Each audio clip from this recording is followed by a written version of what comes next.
الحمد لله رب العالمين.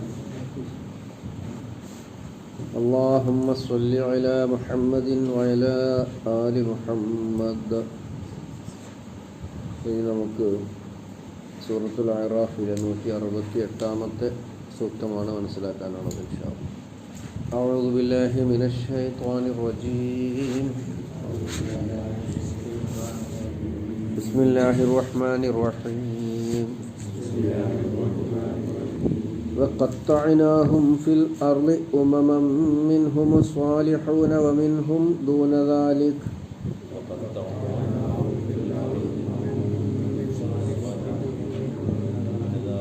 وبلوناهم بالحسنات والسيئات لعلهم يرجعون.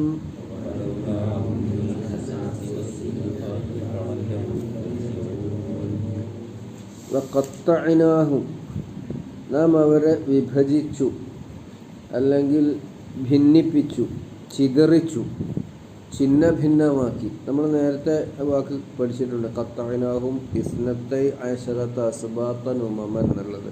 12 ഗോത്രങ്ങളായി നമ്മൾ അവരെ വിഭജിച്ചു എന്നുള്ളത് 160-ാമത്തെ ആയത്തിൽ വന്നിട്ടുണ്ട്. മുമ്പത്തെ പേജിൽ ഏറ്റവും മുകളിലുള്ള വാക്ക്. അപ്പോൾ ഖത്തഅനാഹും ഫിൽ അർള്, നാം അവരെ ഭൂമിയിൽ ചിതറിപ്പിച്ചു, ഭിന്നിപ്പിച്ചു. ഉമമൻ, സമുദായങ്ങളായി, വ്യത്യസ്ത വിഭാഗങ്ങളായി. മിൻഹും, അവരിലുണ്ട്, സ്വാലിഹൂന, നല്ലവരുമുണ്ട്. വമിൻഹും, അവരിൽ തന്നെയുണ്ട്, ദൂന ദാലിക, അതല്ലാത്തവർ, നല്ലവരല്ലാത്തവരുമുണ്ട്. വബലൗനാഹും, നാം അവരെ പരീക്ഷിക്കുകയും ചെയ്തിട്ടുണ്ട്. ബിൽ ഹസനാത്തി, നല്ലത് കൊണ്ടും, വസയ്യിആത്തി, ചീത്ത കൊണ്ടും, ഗുണം കൊണ്ടും ദോഷം കൊണ്ടും. ലഅല്ലഹും യർജിഊൻ, അവർ മടങ്ങുന്നതിന് വേണ്ടി, അള്ളാഹുവിലേക്ക് മടങ്ങാൻ വേണ്ടി. അപ്പം നമ്മുടെ അർത്ഥം പറയാം. വഖത്തഅനാഹും, നാം അവരെ ചിതറിച്ചു, അല്ലെങ്കിൽ ഛിന്ന ഭിന്നമാക്കി, തുണ്ടം തുണ്ടമാക്കി. ഖതഅന, മുറിച്ചു എന്നാണ്. ഖത്തഅ എന്ന് പറഞ്ഞാൽ തുണ്ടാക്കിയതാണ്. ഖതല പറഞ്ഞാൽ കൊന്നു എന്നും, ഖത്തല പറഞ്ഞാൽ അറുകൊല ചെയ്തു, ഏറ്റവും ക്രൂരമായി പീഡിപ്പിച്ചു കൊന്നു എന്നാണല്ലോ അതിലർത്ഥം. എന്ന മാതിരിയുള്ള പ്രയോഗമാണ്. ഖത്തഅനാഹും, നാം അവരെ ഛിന്ന ഭിന്നമാക്കി. ഫിൽ അർളി, ഭൂമിയിൽ, ഉമമൻ, സമുദായങ്ങളായി, വ്യത്യസ്ത വിഭാഗങ്ങളായിട്ട്. മിൻഹും, അവരിലുണ്ട്, സ്വാലിഹൂന, സ്വാലിഹകളുണ്ട്, നല്ലവരുണ്ട്, ഉത്തമന്മാരുണ്ട്. വമിൻഹും, അവരിൽ തന്നെയുണ്ട്, ദൂനദാലിക, അതല്ലാത്തവർ. ദൂനദാലിക, അതല്ലാത്തവർ, അതിനപ്പുറമുള്ളവർ എന്ന് അർത്ഥം പറയാം. അഥവാ നന്മയെ സംബന്ധിച്ച ബോധമില്ലാതെ തിന്മയിൽ തന്നെ നിലകൊള്ളുന്ന ആൾക്കാർ അവരിലുണ്ട്. വബലൗനാഹും, ബലൗന, ബലാ, പരീക്ഷണം. വബലൗനാഹും, നാം അവരെ പരീക്ഷിച്ചു. ബിൽ ഹസനാത്തി, നല്ലതുകൊണ്ട്, നല്ല സൗകര്യങ്ങളൊക്കെ നൽകപ്പെട്ട ആളുകൾ അവരുടെ ഇടയിലുണ്ടായിട്ടുണ്ട്. വസയ്യിആത്തി, പ്രയാസങ്ങൾ കൊണ്ട്, ചീത്ത കൊണ്ട്, തിന്മ കൊണ്ട് നാം അവരെ പരീക്ഷിച്ചിട്ടുണ്ട്. ലഅല്ലഹും യർജിഊൻ, നന്മ കൊണ്ടായിരുന്നാലും തിന്മ കൊണ്ടായിരുന്നാലും പരീക്ഷണങ്ങളൊക്കെ ലഅല്ലഹും യർജിഊൻ, അവർ മടങ്ങാൻ വേണ്ടിയാണ്. എങ്ങോട്ടാണ് മടങ്ങേണ്ടത്? അള്ളാഹുവിലേക്കാണ് മടങ്ങേണ്ടത്, അള്ളാഹുവിൻ്റെ നിയമത്തിലേക്കാണ് മടങ്ങേണ്ടത്. അപ്പം ഇത് അർത്ഥമൊക്കെ വളരെ വ്യക്തമാണ്. അള്ളാഹു സുബ്ഹാനഹു വ തആല ബനു ഇസ്രായേൽ വിഭാഗത്തിന് സാധാരണ മനുഷ്യ വിഭാഗത്തിനൊന്നും കൊടുത്തിട്ടില്ലാത്ത അനുഗ്രഹങ്ങൾ കൊടുത്തിട്ടുണ്ട്.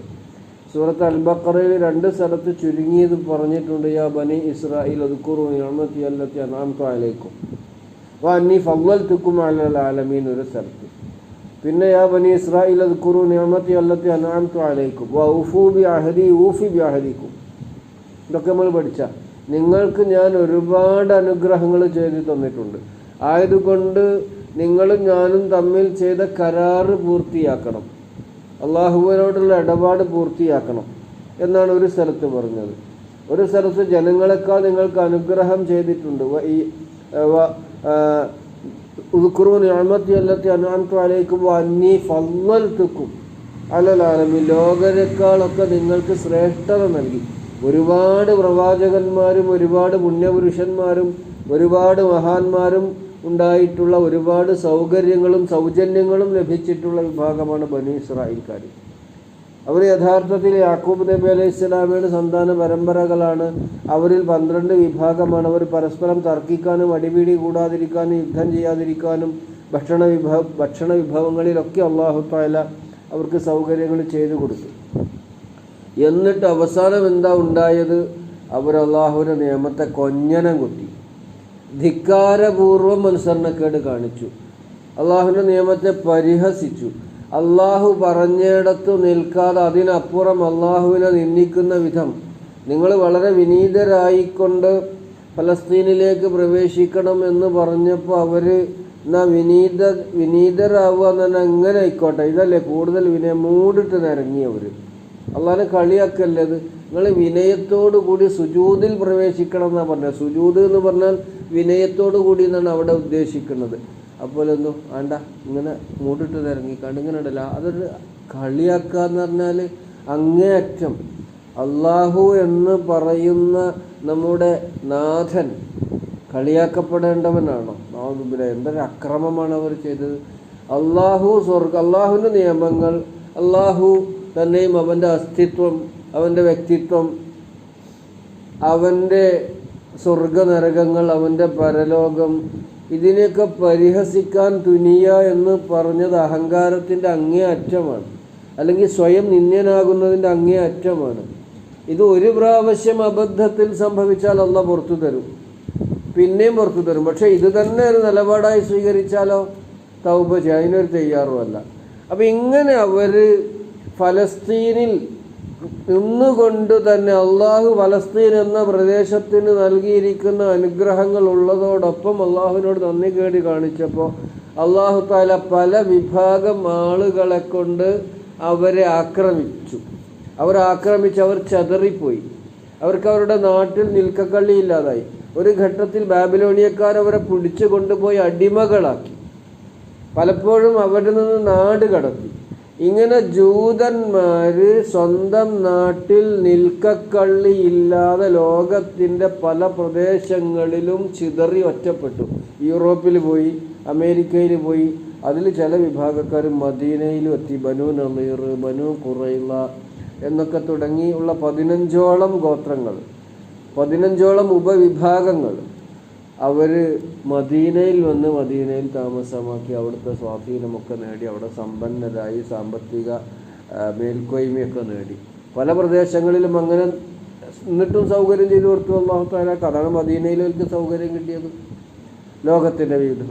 പക്ഷെ പിന്നീട് അവർ നമ്മുടെ ഈ കഴിഞ്ഞ നൂറ്റാണ്ടിൽ അവർ യൂറോപ്യന്മാരെയും പടിഞ്ഞാറുള്ള എല്ലാവരെയും സ്വാധീനിച്ചുകൊണ്ട് അറബികളെ ഫലസ്തീനിൽ നിന്ന്, പിന്നെ അല്ലാഹു തആല അവിടെ താമസിപ്പിച്ചത് അറബികളെ ഈ ജൂതന്മാരെ കൊണ്ട് അറബികളെ പുറത്താക്കിച്ചു.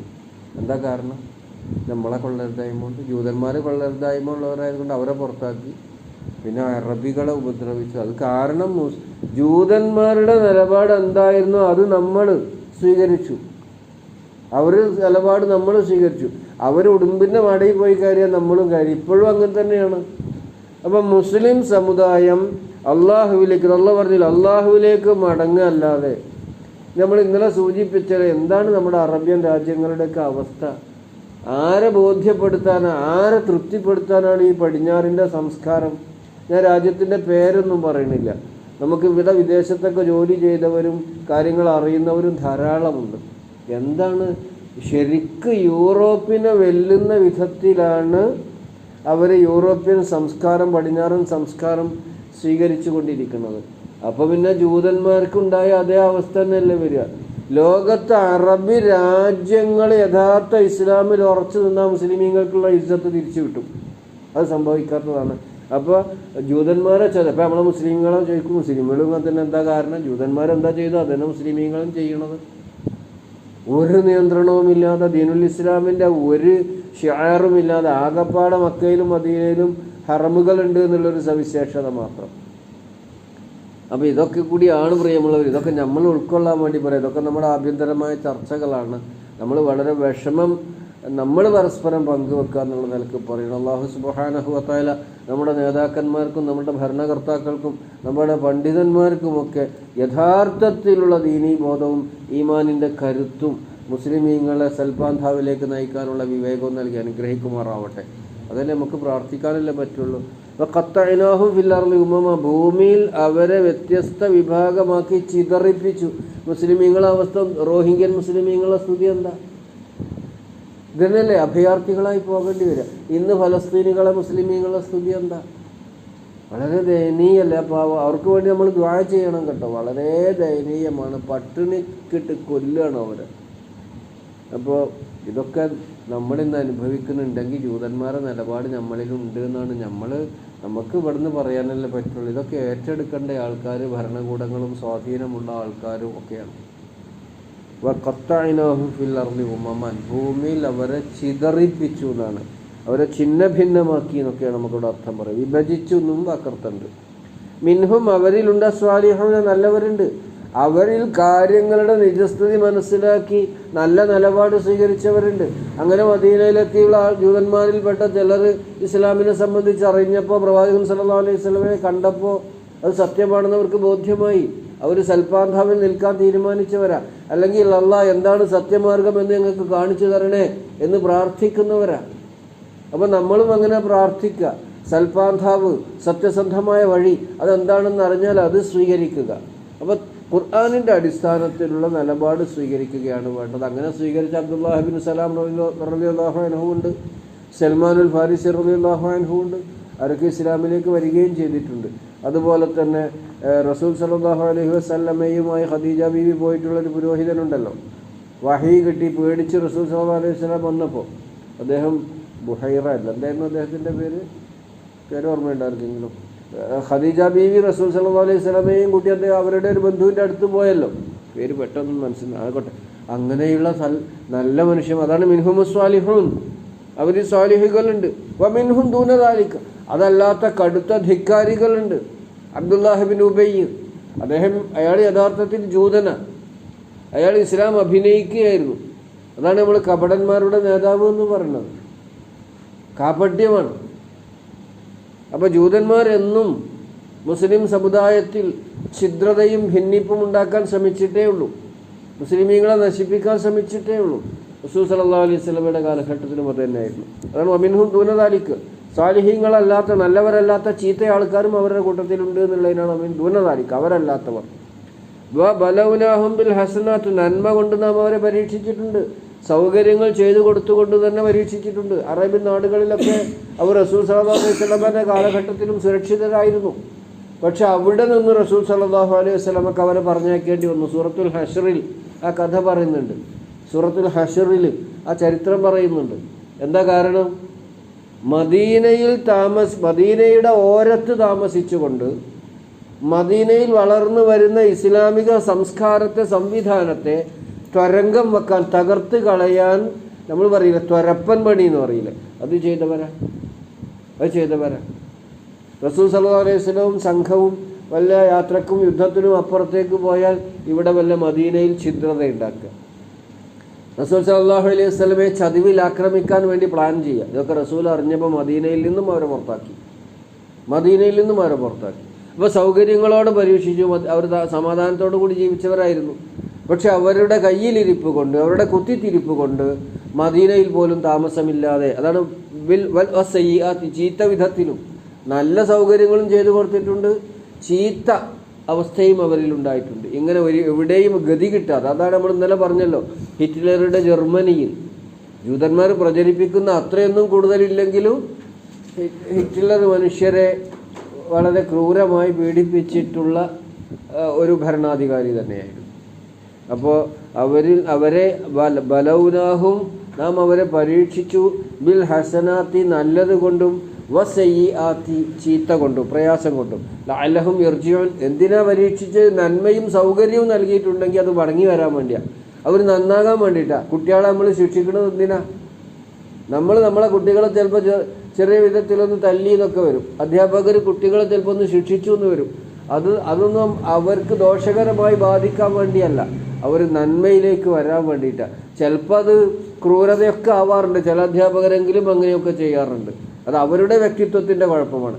ചില രക്ഷിതാക്കൾ കുട്ടികളെ ഉപദ്രവിക്കാറുണ്ട്. ഇന്നലെ ഇപ്പോൾ നമ്മൾ പത്രത്തിൽ വായിച്ചു, കല്യാണി എന്ന കൊച്ചുകുട്ടിയെ പുഴയിൽ, അങ്ങനത്തെ രക്ഷിതാക്കളും ഉണ്ടാകും. അതിക്രൂരമായി പീഡിപ്പിക്കുന്ന രക്ഷിതാക്കൾ, അത് വിദ്യാഭ്യാസത്തിൻ്റെ കുറവ് കൊണ്ട് സംഭവിക്കുക, ചിന്തയില്ലായ്മ കൊണ്ട് സംഭവിക്കുക, അന്തമില്ലായ്മ കൊണ്ട് സംഭവിക്കുക. അധ്യാപകരും ഉണ്ട് അങ്ങനെ തന്നെ, കുട്ടികളോട് ചെയ്യാൻ പാടില്ലാത്ത വിധത്തിൽ. ഞാൻ പലപ്പോഴും പറയാറുണ്ട്, കുട്ടികളെ നിങ്ങൾ ക്ലാസ്സിൽ നിന്ന് പുറത്ത് നിർത്തരുത്. പുറത്ത് നിർത്തിയോണ്ട് എന്താ കാര്യം? ഓരോ ബാക്കിയുള്ള ക്ലാസ് നഷ്ടപ്പെട്ടു എന്നല്ല, ഓൻ കുരുത്തക്കേട് കാട്ടി ശരി, ഓൻ കുട്ടിയല്ലേ, ഓരോ ചെയ്തേക്കും. നിങ്ങളെ കുട്ടികളൊന്നും ചെയ്യലില്ലേ? അതുകൊണ്ട് കുട്ടികളെ പുറത്ത് നിർത്തുക എന്നുള്ളത് ഒരിക്കലും ഒരു ശിക്ഷാ നടപടിയല്ല. ഇനി അങ്ങനെ നിർത്തിയേ പറ്റൂ എന്നുണ്ടെങ്കിൽ ക്ലാസ്സിൻ്റെ ഉള്ളിൽ നിർത്തി നിങ്ങൾ കുറച്ചു നേരം ശിക്ഷിക്കപ്പെടുകയാണെങ്കിൽ വേണമെന്നുണ്ടെങ്കിൽ എന്നാലും ക്ലാസ് കേൾക്കാമല്ലോ. മറ്റേത് കുട്ടിക്ക് മാനക്കേട്, പുറത്തൊന്ന് മാനക്കേട് നടക്കണോലും മുഴുവൻ കാണുക ഈ കുട്ടീനെ. ഒന്നവൻ ക്ലാസ്സിൽ ശ്രദ്ധിക്കാതിരിക്കുക, അവൻ വല്ലാത്ത വഷളത്തരത്തിലാണ്. പുറത്ത് നിർത്തിയ ഒരു കുട്ടിയുടെ മുഖഭാവം കണ്ടാൽ മനസ്സിലാക്കാനൊരു അധ്യാപകന് കഴിയണം. അവരാണ് അധ്യാപകർ. അപ്പോൾ പ്രിയമുള്ളവർ, ഇതൊക്കെ നമ്മൾ ശിക്ഷിക്കുന്നത് നമ്മളെ കുട്ടികൾക്ക് നന്മയുണ്ടാകാൻ വേണ്ടി. അള്ളാഹു പരീക്ഷിക്കുന്നത്, നമുക്കൊരു പനി വന്നാൽ, നമുക്കൊരു പ്രയാസമുണ്ടായ ഉടനെ മനസ്സിലാക്കണം, എന്നെ രക്ഷപ്പെടുത്തുന്നതിന് വേണ്ടി അള്ളാഹ് എന്നെ പരീക്ഷിച്ചതാണ്. അതിൽ സഹിക്കുക, ക്ഷമിക്കുക, അത് നമുക്ക് പുണ്യമായി മാറും. നമുക്ക് സൗകര്യമുണ്ടോ? അതും അള്ളാഹു തആല നമ്മളെ പരീക്ഷിക്കുക. നമ്മളിപ്പോൾ ജീവിക്കാൻ നമുക്ക് സൗകര്യമുണ്ടോ? അതും വലിയ പരീക്ഷണമാണെന്ന് ഉൾക്കൊള്ളാൻ വേണ്ടിയാണ് നമ്മളോടിത് പറയണത്. ഒന്നുകൂടി അർത്ഥം പറഞ്ഞാൽ നിർത്താം. വഖത്തഅനാഹും ഫിൽ അർദി ഉമമൻ, അവരെ നമ്മൾ ഭൂമിയിൽ ചിതറിച്ചു. ഉമമൻ എന്ന സമുദായങ്ങളായിട്ട് വിവിധ വിഭാഗങ്ങൾ. ഉമ്മത്തിൻ്റെ ബഹുവചനം അത് നമ്മൾ പഠിച്ചതാണ്. മിൻഹും സ്വാലിഹൂൻ, അവരിൽ നല്ലവരുണ്ട്. വമിൻഹും ദൂന ദാലിക, അതല്ലാത്തവരുമുണ്ട്. വബലൗനാഹും ബിൽ ഹസനാത്തി, അവരെ നാം നല്ലതുകൊണ്ട്, നന്മ കൊണ്ട്, ഉത്തമമായതുകൊണ്ട് പരീക്ഷിച്ചിട്ടുണ്ട്. വസയ്യിആത്തി, ചീത്ത കൊണ്ടും പ്രയാസകരമായതുകൊണ്ടും. ലഅല്ലഹും യർജിഊൻ, അവർ മടങ്ങുന്നതിന് വേണ്ടി. എന്നും അള്ളാഹുവിൻ്റെ മാർഗത്തിലേക്ക് മടങ്ങി അള്ളാഹുവിനെ സംബന്ധിച്ച വിശ്വാസം ഉറപ്പിച്ച് അവൻ്റെ നിയമങ്ങൾ പാലിച്ച് ജീവിക്കാൻ അള്ളാഹു നമ്മൾക്ക് എല്ലാവർക്കും തുണയേകുമാറാവട്ടെ. നാഥ, നിന്റെ സന്മാർഗം സ്വീകരിച്ചതിന് ശേഷം വഴിതെറ്റിപ്പോകുന്ന നിർഭാഗ്യവാന്മാരിൽ പെടുത്തല്ലേ അള്ളാഹ്. കടുത്ത വേദനയുണ്ടാക്കുന്ന പരീക്ഷണങ്ങൾ, സയ്യിആത്ത്, പ്രയാസങ്ങൾ, അതിൽ നിന്നൊക്കെ ഞങ്ങളെ കാത്തുരക്ഷിക്കുമാറാകണേ. വേദനകളിൽ നിന്നും രോഗങ്ങളിൽ നിന്നും ഞങ്ങളെയും ഞങ്ങളുടെ മക്കളെയും നീ കാക്കണേ രക്ഷിതാവേ. കടുത്ത വേദനകളും രോഗങ്ങളും ദാരിദ്ര്യവും താങ്ങാനും സഹിക്കാനും കഴിയില്ല അല്ലാഹ്. അത്തരത്തിലുള്ള പ്രയാസങ്ങളിൽ ഞങ്ങളെ നീ കാക്കണം. ഞങ്ങൾക്ക് ഈമാൻ വർദ്ധിപ്പിച്ച് തരണം. ഞങ്ങളെ ഖബറിൽ നിന്നുള്ള അദാബിൽ നിന്ന് കാക്കുമാറാകണം. വിചാരണ എളുപ്പമാക്കി തന്നു ഞങ്ങളുടെ കർമ്മരേഖ വലതു കയ്യിൽ നൽകി സ്വർഗത്തിലേക്ക് വിളിക്കപ്പെടുന്നവരുടെ കൂട്ടത്തിൽ ഞങ്ങളെയും രേഖപ്പെടുത്തണേ അല്ലാഹ്. റബ്ബനാ ആതിനാ ഫിദ്ദുനിയ ഹസന വഫിൽ ആഖിറതി ഹസനത വഖിനാ അദാബന്നാർ. വൽഹംദുലില്ലാഹി റബ്ബിൽ ആലമീൻ.